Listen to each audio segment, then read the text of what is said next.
As regards the earlier breaking news I gave you today about Nnamdi Kanu rising up to demand his release from the international community, virtually dragging Nigeria to the international community, writing a huge petition for that effect and directing it to the US and the UN and other big international bodies. As I speak to you now, there is an update on that particular petition. There is an update because Nnamdi Kanu wrote that letter himself and personally sent that letter by himself through a soldier, a trusted soldier in this battle for freedom, a member of his legal council, a very strong, dependable man in the person of Maxwell Okpara. And as I speak to you right now, he has landed in France. He has landed abroad with a message that is clearly stated that he is on a mission to see all the heads of states, all the stakeholders in all the top countries in Europe, dispatching the message from Nnamdi Kanu himself, demanding the release of Nnamdi Kanu. I will play you the video so that you watch and hear exactly him on landing on the turf of abroad, in landing on the turf of the airport.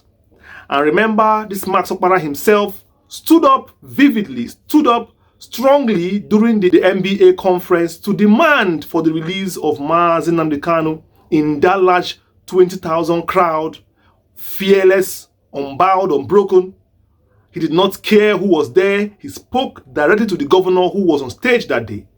This same Max Okpara seems to be the newest soldier, brave soldier that is doing the Lord's work for Nnamdi Kanu. This is the video he released. Watch the video.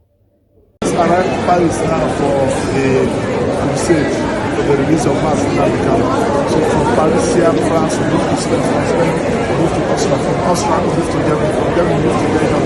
We should be campaigning, asking the federal government of Nigeria and the Nigerian judiciary to release Nnamdi Kanu unconditionally. That's not. That is to show you that as we are speaking right now, Nnamdi Kanu's message has already left the shores of Nigeria, not via email or via normal mail or via phone call, but hand to hand, directly submitted to these bodies, directly to their presidents, directly to their Senate, directly to their Congress, directly to their offices around the world. That is why Max Okpara is in abroad right now, because he is coming to deliver that lengthy, ultimatum and petition from Nnamdi Kanu about his ordeal in the hands of Nigeria since his illegal rendition in 2021, and for the fact that they have kept him, in these chains for many years without even caring to know that he has been granted freedom by many courts, both national and abroad.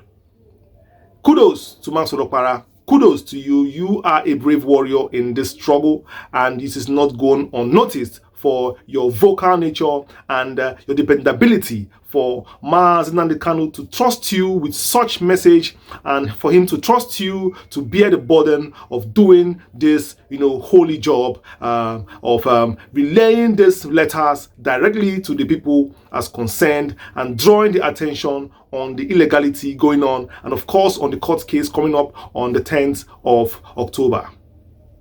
The WIC, which is the World Igbo Congress, has also come out to condemn and also issue a very strong word to Nigeria on the ongoing illegal treatment of Nnamdi Kanu, saying it very clearly that should anything happen to Nnamdi Kanu, it's not going to be crayfish and onions.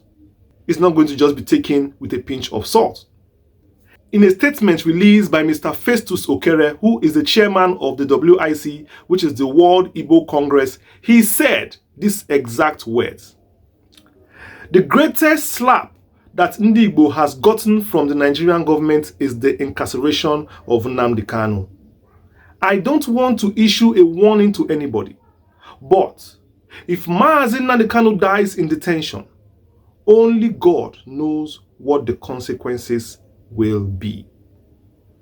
That is the exact words of Mr. Festus Okere, the president of the World Igbo Congress. World Igbo Congress.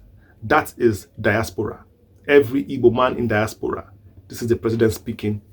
He's speaking on behalf of the Igbos in diaspora. The diaspora. You know what that means? We have over 10 million Igbos, if not up to 20 million Igbos living abroad. And that is not an ordinary statement. That is a direct statement given to the Nigerian authority that they should release Nnamdi Kanu. This is a step in the right direction, because at this point in our struggle, we need every voice to be on the table, speaking for this man, speaking for this cause, because whatever tribe you find yourself in Nigeria, Nnamdi Kanu has spoken for you indirectly in one way or the other. You might feel that, yes, it's an Igbo man, let's abandon him, whatever you think, do. But one day Nigeria will turn around to haunt you. Nigeria will turn around to haunt you, because Nigeria itself and things going on in Nigeria is likened to a crime scene.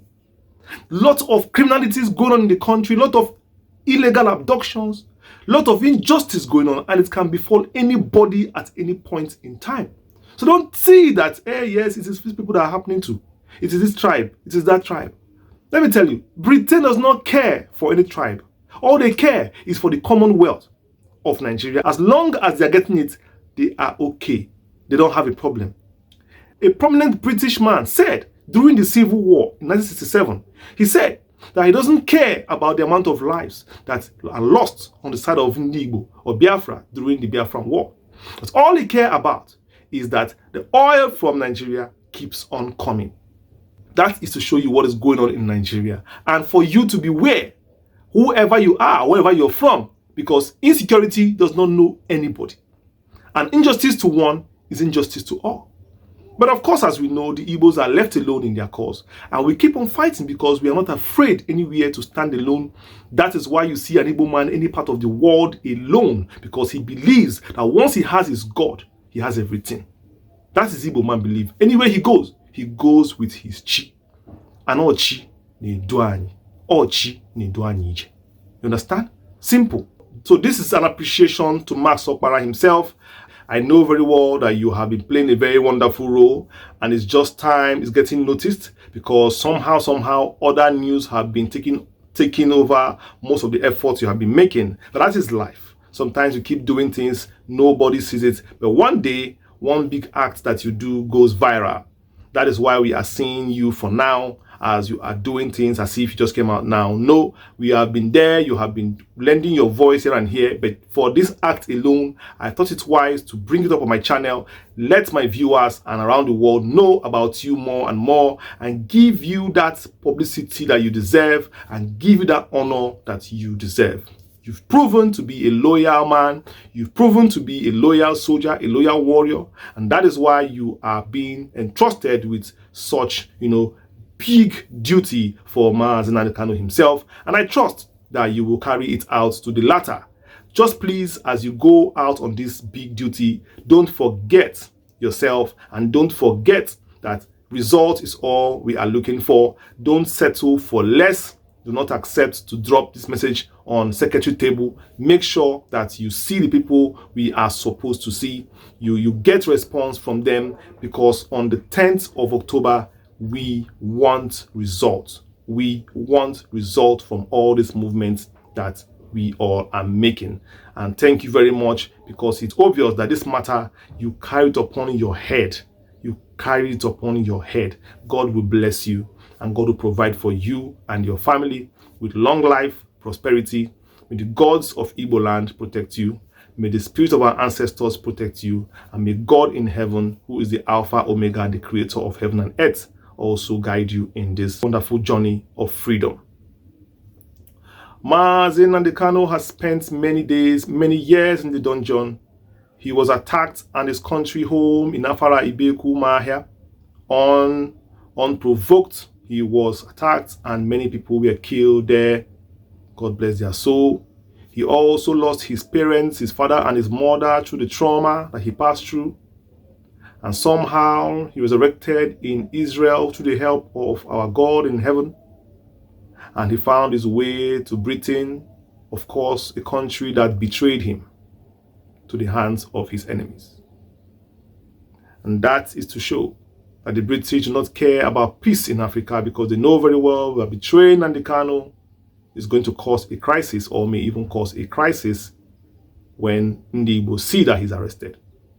They don't care because they know that if a crisis comes, all they need to do is supply weapons again to Nigeria as usual, so that they will crush any dissenting voice from Nigeria. And I ask you, Britain, will you tolerate such in your own country? Will you tolerate violence in your own country? Will you tolerate violence in your own country? Do you kick against free speech in your own country? If you don't, why do you promote these things in Africa? Is it that the black man is a monkey, or is it that the black man is not a human being? I'm saying all these things because when time comes, do not cry. I see the way you people cry when the Russians shake body small. You British, you cry, you shout, you cry wolf. When the Russians threaten you, I see the way you people are afraid. Do not do unto others what you don't want people to do unto you. Because the way it is going, you have lost sympathy with your colonies in Africa. I mean, let me tell you the truth, Britain. Many African countries will not care if Russia attacks your country today. We will not care, because you have done worse in Africa. You have done worse in Africa. Please, remove your hands from Africa today. Remove your hands from Nigeria today. Remove your tentacles, the chains, from Nnamdi Kanu's hands. Let him go free, because you are the ones that are holding him. That is all I say. That's all I say. Day or day, let us day our day. I have been your host, Chi Ne Do. Thank you for watching my video. So I'll see you next one. Peace.